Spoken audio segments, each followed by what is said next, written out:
जहां सुमति तहां संपत्ति नाना, जहां कुमति तहां विपत्ति निधाना। महापुरुष कहते हैं जिस घर में सुमति है, प्रेम है, वहां सब तरह का आनंद रहता है, और जहां कुमति है वहां नाना प्रकार की विपत्ति घर में अड्डा बना करके बैठ जाती। एक बार ना लक्ष्मी जी एक सेठ के पास रात में सपने में आई और बोली, भाई देख सेठ, अब ऐसा बहुत दिन हो गए मुझे तेरे यहाँ रहते रहते, अब मैं तेरे यहाँ से जाना चाहती हूँ। तेरे घर में सब तरह का आनंद, कोई कमी नहीं है मेरी कृपा से, पर अब मैं यहाँ से जाना चाहती हूँ।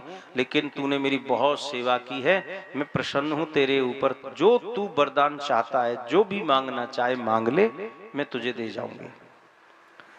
सेठ ने कहा, ठीक है माता जी, आप जाने की बात करती हैं, आप जा सकती हैं, लेकिन अभी वरदान नहीं, मैं नहीं मांग सकता। पहले मैं अपने परिवारी जनों से सबसे मिलूंगा, सबसे चर्चा करूंगा, और सबका भाव लेकर के तब मैं आपसे बात करूंगा। आप कल आ जाना। ठीक है। लक्ष्मी जी चली गई। अब महाराज सुबह हुआ तो सेठ जी ने सब घर वालों को इकट्ठा किया, इकट्ठा करके सामने बिठाया, और स्वप्न की, जो रात में स्वप्न देखा, सब चर्चा घर वालों से, अपने बच्चों से, बहुओं से, सबसे करी, बेटा बेटी सब। सेठ जी ने पूछा कि लक्ष्मी जाएंगी, बताओ क्या वरदान मांगना चाहिए। तो कोई कहता है कि धन वैभव मांग लो, चली जाएंगी तो क्या, चली जाने दो, खूब काम आएगा। कोई कहता है पद मांग लो, कोई कहता है प्रतिष्ठा मांग लो, कोई कहता है संपत्ति मांग लो, कोई कहता है बढ़िया बढ़िया, सबके लिए अलग अलग मकान भवन मांग लो।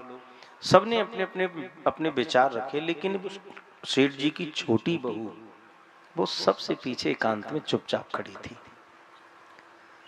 तो सेठ जी ने कहा, बेटी तुम चुपचाप क्यों खड़ी हो, तुम बताओ तुम्हारा क्या विचार है, क्या मांगना चाहिए लक्ष्मी जी से। तो उसने कहा, बोले बाबूजी जो सबको अच्छा लगे ठीक है, बाकी मेरे हिसाब से तो आप यदि मेरी मानो तो लक्ष्मी जी से एक ही चीज मांगो। क्या मांगे। बोले लक्ष्मी जी से कहो जाने से पहले आप हम सबको सद्बुद्धि प्रदान करके जाओ। सद्बुद्धि रहेगी पिताजी तो हम सब में मेल रहेगा, प्रेम रहेगा, और जहां प्रेम होता है वहां सब कुछ होता है। जहां मेल नहीं है, प्रेम नहीं है, वहां कुछ नहीं होता।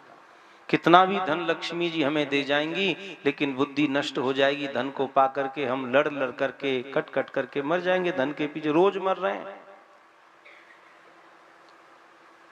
बेटा बाप को मार रहा है, भाई भाई को मार रहा है, गुरु चेला को मार रहा है, चेला गुरु को मारे। बहुत गुरु ठिकाने लगा दिए चेला ने महाराज धन के पीछे।